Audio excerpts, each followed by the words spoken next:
کیونکہ جرنیلوں کی جائیدادوں کا تذکرہ کیا تو براڈ شیٹ کے حوالے سے تو میرا خیال ہے ہم نے کافی گفتگو کر لی ہے اور دیکھنے والے اس میں سے کافی کچھ سمجھ گئے ہوں گے. لیکن جانے سے پہلے میں پوچھے بغیر آپ سے نہیں رہ سکتا کہ جو اس سے پہلے آپ نے سٹوری کی تھی اس پر بھی کافی شور مچا تھا جنرل عاصم باجوہ کے متعلق. اور پھر عمران خان صاحب نے کہا کہ انہوں نے مجھ سے مل کر مجھے وضاحت دے دی ہے اور میں مطمئن ہو گیا ہوں.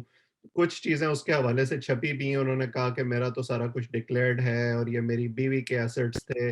تو آپ نے کیونکہ سٹوری کی تھی اور اس کو انویسٹیگیٹ کیا تھا, آپ کے خیال میں ان کا جو دفاع تھا وہ کتنا مضبوط تھا؟ میں اس پہ بھی اس لیے کامنٹ نہیں کر سکتا کہ جو میں نے سٹوری کی وہ بھی لوگوں کے سامنے ہے, جو ان کا دفاع تھا وہ بھی لوگوں کے سامنے تھا. جو میں سمجھا تھا وہ تو یہی ہے کہ وہ پوائنٹ بائی پوائنٹ میری سٹوری میں جتنے بھی پوائنٹس تھے انہوں نے point by point Hare point کو تصدیق کی تھی کہ یہ بات درست ہے. ہم، تو اس کے بعد سب سے بڑا کنسرن جو یو کے میں بڑے بڑے شاپنگ سینٹر خریدے گئے تھے اور جو ان کے بیٹے نے اس وقت گھر لیے تھے جب وہ کمانڈر صدرن کمانڈ تھے, وہ میرا تھا. تو اس کے اوپر انویسٹیگیشن کرنا میرا کام تو صرف حقائق سامنے لانا تھا, میں ہم، لے آیا. وہ پاکستانی اداروں کا کام تھا, وہ کریں نہ کریں, آج نہیں کیا کل کر لیں, وہ ان کا مسئلہ ہے. میرا مسئلہ اس میں بالکل بھی وہ نہیں ہے. میرا مسئلہ چند مسئلے میرے تھے ویسے, عاصم باجوہ صاحب کو چھوڑ دیں کہ وہ آف شور کمپنی سوری جو بھی انہوں نے بزنسز وہاں پہ سیٹ اپ کیے, جو بھی کمپنیز یہاں پہ امریکہ میں بنی ہم، اور جو بھی کاروبار تھا جو ان کی وائف کے نام پہ تھا, تو یہ میں آپ سے پوچھتا ہوں اور لوگوں سے پوچھتا ہوں کہ کیا کوئی بندہ اگر پاکستان میں جرنیل ہو یا فوجی افسر ہو تو کیا وہ پاکستان سے باہر جائیداد اپنے نام پہ یا اپنی بیوی کے نام پہ بنا سکتا ہے یا نہیں؟ یہ ہم، سوال ہے میرا. میری انفارمیشن کے مطابق یہ ہے کہ نہیں بنا سکتا. ہم. اور انسٹیٹیوشنل پرپزز کے لیے ہو تو وہ بنا سکتا ہے اور وہ پھر بتانا پڑتا ہوتا ہے, وہ ایک علیحدہ چیز ہوتی ہے, لیکن نہیں بنا سکتا. تو دیکھیں پاکستان کی فوج کے اندر بھی مطلب ہمیں کوئی, وہ ہمارے اپنے لوگ ہیں جو فوج کے اندر جاتے ہیں, ہم پاکستانی ہیں سارے. اور اب تو کچھ پینڈورا لوگ لیکس میں غلط بہت سارے ایسے اور جرنلوں کے نام آ گئے ہیں جنہوں نے سروس میں ہوتے ہوئے یا اپنے نام پہ یا اپنے فیملی کے میں سے کسی کے نام پہ جو ہے وہ ایسٹس بنائے ملک سے باہر. جی جی بالکل. تو میں یہ عرض کرنا چاہ رہا تھا کہ وہ اگر تو الاؤ ہے سب کو, تو پھر تو سب آرمی کے آفیسرز کو پتہ ہونا چاہیے کہ ہم اپنے اپنے بچوں یا اپنی بیوی کے نام پہ امریکہ یورپ ہر جگہ پہ جائیدادیں لے سکتے ہیں. تو یہ اکراس دی بورڈ ایک پرمیشن ہونی چاہیے جس کا پراپر اناؤنسمنٹ ہونی چاہیے پاکستان آرمی کی طرف سے. تو یہ تو مطلب ہے کہ سب کے لیے ہونا چاہیے, یہ تو نہیں کہ چند خاص لوگوں کے لیے ہو اور باقیوں کے لیے نہ ہو. اور اس حوالے سے اویس صاحب جو بھی رول ہے وہ ہم لوگوں کو, ہم پاکستانی ہیں یار, ہم ٹیکس پیئرز ہیں, ہمیں بھی پتا ہونا چاہیے کہ آرمی کے اندر کیا رولز ہیں اس حوالے سے کہ اگر کوئی آرمی کی فیملی باہر انویسٹمنٹ کرتی ہے, آف شور کمپنیاں بناتی ہے جس طرح بہت سارے جنریٹریں بنائیں, یا آرمی کے اندر رہتے ہوئے اب اپنے فیملی ممبرس کے نام پہ بہت بڑی بڑی پراپرٹیز لیتے ہیں, انویسٹمنٹس کرتے ہیں پاکستان سے باہر, امریکہ میں کسی اور جگہ پہ, یا انڈیا میں چند لوگوں کے ساتھ آپ کے کوئی فائنینشیل انٹرسٹ ہیں, تو وہ مطلب وہ بتانا ضروری ہے کہ نہیں ضروری ہے؟ اور اگر ضروری ہے تو کیا ان سب لوگوں نے بتایا تھا یا نہیں بتایا تھا؟ ہمیں بھی کچھ بتایا جائے نا, مطلب ہم بھی اسی ملک کا حصہ ہیں, ہم بھی ٹیکس پیئرز ہیں. بالکل صحیح. تو آپ بھی کیونکہ اب امریکہ میں ہیں, ان کی فیملی بھی امریکہ میں ہے, اور اگر ہم 1 منٹ کے لیے ان کا آرگومنٹ مان لیں ہائپوتھیٹیکلی کہ آپ کی سٹوری جو تھی وہ بالکل غلط تھی اور اداروں کو بدنام کرنے کی سازش تھی, تو پھر تو بڑا آسان ہے ان کے لیے کہ وہ امریکہ میں آپ پہ مقدمہ کریں اور آپ کو جھوٹا ثابت کر دیں. تو کوئی ان کی فیملی نے ابھی تک کوئی ایسی کوشش کی؟ جی میرے نالج میں تو کوئی ایسی چیز نہیں ہے, اور اگر کبھی بھی کوئی ایسی چیز ہوئی تو میں بالکل اس کا سامنا کروں گا, اور جو بھی حقائق میرے پاس ہے جو میں نے رپورٹ کیے وہ لازمی لے کے جاؤں گا. لیکن بطور صحافی میرا یہی فرض تھا کہ جو بھی حقائق میرے سامنے آئے, کیونکہ وہ پبلک آفس ہولڈر تھے اس وقت, وہ ایک طرح سے منسٹر تھے, پرائم منسٹر عمران خان کی کابینہ کا حصہ تھے, تو جو بھی حقائق میرے سامنے آئے وہ میں نے ثبوت کے ساتھ لوگوں کے سامنے رکھ دیے. آگے وہ سٹوری اب تاریخ کی امانت ہے, وہ اس کو غلط کہتے رہے, کچھ صحیح کہتے رہے. وہ را کی سازش میں را کے لیے کام کر رہا تھا, اب را کے لیے کام کر رہا ہوں. را کے لیے تو ہم سارے پاکستانی کام کر رہے ہیں, صرف یہ چند جرنیل جو ہیں آرمی کے, جو آف شور کمپنیاں بنا رہے ہیں, جو چائنا میں کاروبار, چائنا کا میں خصوصاً آپ کو بتا رہا ہوں, اور یہ بہت بڑی بڑی امپائرز کھڑی کر رہے ہیں بزنس کی، گلف کے اندر، یورپ کے مختلف ممالک میں، یو کے میں، امریکہ کے اندر خصوصی طور پہ پاکستان آرمی کے افسران جو ہیں وہ کر رہے ہیں. یہ محب وطن لوگ ہیں، یہ بہت اچھا کام کر رہے ہیں. پاکستانی عوام جو اس پہ تنقید کرتی ہے یا وہ ثبوت لے کے آتی ہے، وہ روا کے لیے کام کر رہی ہے یا اس پہ ناقد ہے، وہ ساری قوم ہی مطلب روا کے لیے کام کر رہی ہے. یہ جرنیل جو پراپرٹیاں بنا رہے ہیں پاکستان کے اندر، جو پراپرٹی کا کاروبار کر رہے ہیں اور جو سارے سیکٹر کے اندر مین کاروبار ان کا ہے، پاک فوج کا ہے، وہ بالکل درست ہے اور ہم لوگ غلط ہیں. تو وہ یہ تو چلتا رہے گا. بالکل. تو بالکل فائنلی میں آپ سے یہ پوچھتا ہوں کہ آپ، جیسے میں نے شروع میں کہا تھا کہ آپ ایسے سبجیکٹس پر بات کر رہے ہیں اور خبریں کر رہے ہیں جو پاکستان میں صحافیوں کے لیے کرنا ممکن نہیں ہوتا، اور اگر اب آپ ان سبجیکٹس کو ٹیک اپ کر رہے ہیں، آپ ظاہر ہے ان مجبوریوں سے تھوڑا سا آزاد ہیں جو ہمارے صحافی دوست پاکستان میں ہوتے ہیں، تو اس سے آپ کی اپنی زندگی پر کتنا فرق پڑا ہے، کتنا بیک لیش آیا ہے آپ پر؟ دیکھیں، ایک صحافی کو جو پاکستان، پہلی بات تو میں آپ کو یہ بتاؤں، کچھ لوگ کبھی کبھار اس طرح کا کوئی کامنٹ کر دیتے ہیں جو ناگوار گزرتا ہے. میں نے سوشل میڈیا پہ چند کامنٹس کی بات کر رہا ہوں کہ جی آپ وہاں پہ بیٹھ کے آپ نے یہ سٹوریز کی ہیں. تو میں یہ سمجھ نہیں آتی، جب میں پاکستان میں تھا تو میں پتہ نہیں کچھ ترانے لکھ رہا تھا یا ان کے لیے، یا کوئی شناخوانی کر رہا تھا، یا میں وہ والے ٹویٹ کر رہا تھا جو آج کل اردو میں ٹویٹ کیے جاتے ہیں کہ جو بندے کا نام کوئی D G I S I کے طور پہ آ جائے تو وہ اللہ تعالیٰ کے بعد وہی بندہ رہ جاتا ہے روئے زمین پہ. بعد میں پتہ لگتا ہے کہ ابھی اپوائنٹمنٹ بھی کنفرم نہیں ہوئی. تو پھر تو مطلب میں وہاں کے اوپر بھی جنرل مشرف کے ایسٹس کے اوپر سٹوری میں نے پاکستان میں رہتے ہوئے کی ہے، اور جنرلوں کے اوپر کام اور جو لوٹ مار کا سلسلہ ہے اور جو پراپرٹی کے کاروباروں کے اوپر کام کیا میں نے پاکستان کے اندر رہ کے کیا ہے. پاکستان کے اندر کوئی بندہ مجھے، کوئی میڈیا ہاؤس مجھے ہائر کرنے کو تیار نہیں ہے. تو میں یہاں پہ مجھے ایک کام ملا ہے، میں نے اپنا گھر کا کچن چلانا ہے، روزگار کرنا ہے، تو میں یہاں بیٹھا ہوا ہوں، میں اپنا کام کر رہا ہوں. اور یہ کام صاف ظاہر ہے کہ ہم لوگ کرتے رہیں گے. اور مجھے جیسے ہی کوئی پاکستان کے اندر روزگار کا سلسلہ بنے گا تو میں پاکستان کے آ کے اندر کام شروع کر دوں گا. کام تو کرنا ہے صاف ظاہر ہے، اور یہی والا کام کرنا ہے، اور ہر کسی کے خلاف کرنا ہے. وہ کوئی بھی بندہ جو پاکستان کے خلاف کام کر رہا ہو، پاکستان میں لوٹ مار کر رہا ہو، چوری کر رہا ہو، اس کو لازمی طور پہ سامنے لانا ہے، ہر صورت میں سامنے لانا ہے. سوری، آپ نے ایگزیکٹلی سوال کیا کیا کس حوالے سے کہ کیا چیز کی جا رہی ہے؟ کہا تھا کہ یہ کام کرنے کی وجہ سے کتنا بیک لیش آپ پر آیا ہے ابھی تک. ہم میں نے نے پاکستان میں تو دیکھا تھا ایک دفعہ آپ کو زودو کوپ بھی کیا گیا، اور وہ لڑکی کے بھائی خیر ابھی تک برآمد نہیں ہوئے جنہوں نے یہ کاروائی کی تھی. تو آج کل جو آپ کام کر رہے ہیں، کیا اس پریشر میں کچھ اضافہ ہوا ہے؟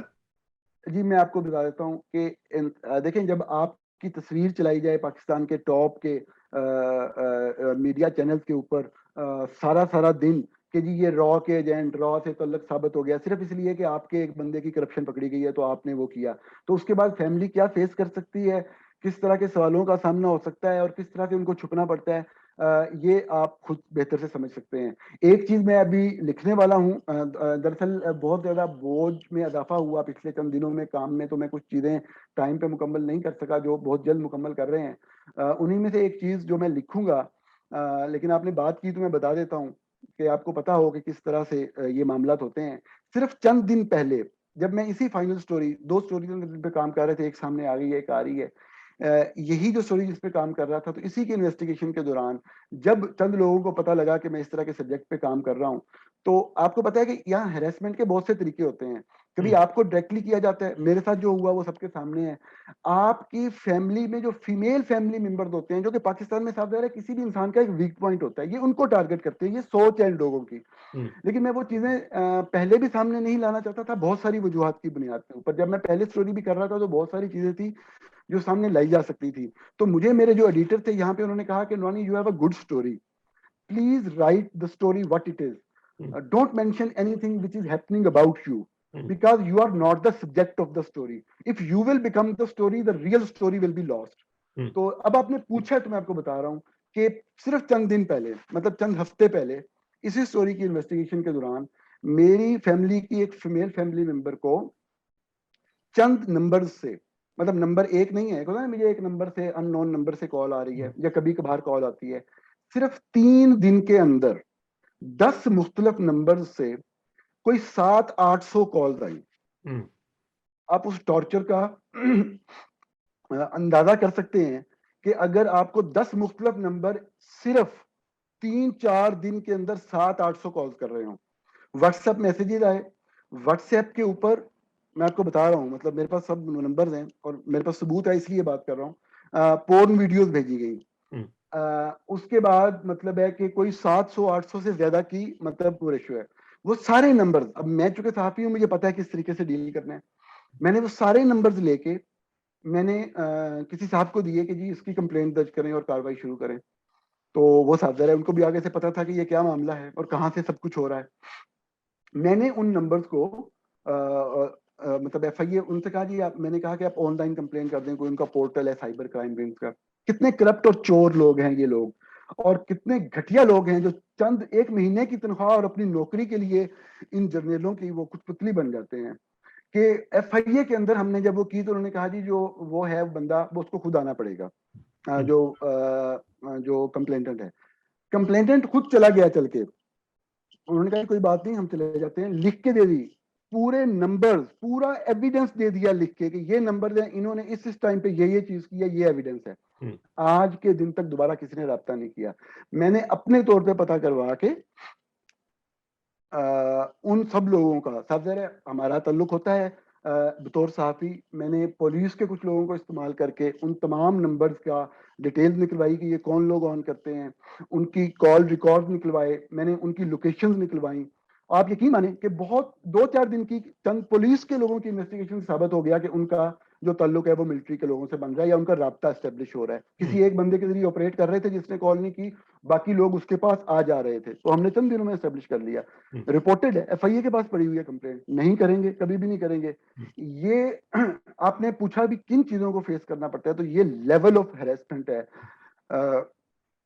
جو آپ کہہ لیں کہ پاکستان کے اندر کوئی بھی صحافی جو ایسا کام کرنا چاہے تو اس کو فیس کرنا پڑتا ہے. یو کین امیجن کہ 3 دنوں کے اندر 700 کال، میسیجز، یا یہ والے میسیجز جن کا میں نے ذکر کیا، اور سب ظاہر ہے کہ فیمیل فیملی ممبرس کو اٹیک ہوں، کریں گے ہمیشہ تاکہ میکسیمم وہ کیا جا سکے. ہوں، اور threatening, those include the threatening messages as well، سارا کچھ رپورٹ کیا گیا. کسی نے دوبارہ پوچھ کے میں نے صرف اس لیے کیا کہ ایک تاریخ کا حصہ بن جائے، ایک ڈاکومنٹ ہو جائے، پھر جب وقت آئے گا پھر دیکھیں گے. اور یقینی طور پہ ان لوگوں کے چہرے، بلکہ یہ والے نمبرز وغیرہ تو میں لکھ دوں گا، میں ہوں، میں نے مختلف اداروں کے ساتھ بھی شیئر کیے، اور میں کسی کے ذریعے یہ سارے جاری کرواؤں گا تاکہ پاکستانی لوگوں کو بھی پتا ہو، کیونکہ ہمیں ان کی اونرشپ اور لوگ جنہوں نے استعمال کیا، ان کے ایڈریسز، ان کے فیملی ممبرس کون کون سے ہیں، کس کے لیے استعمال ہوئے، وہ سارا پتا ہے. میں ویسے اپنے آپ کو ایک سٹوری بنانا نہیں چاہتا، لیکن پھر بھی صرف ریکارڈ پہ لانے کے لیے کسی جگہ پہ ہم یہ لکھ دیں گے تاکہ تاریخ بالکل کا یہ حصہ رہے، ضروری ہے. اور ان لوگوں کا اصل چہرہ جو ہے وہ ہوں، پاکستان بھی دیکھ سکے، پاکستانی بھی دیکھ سکے،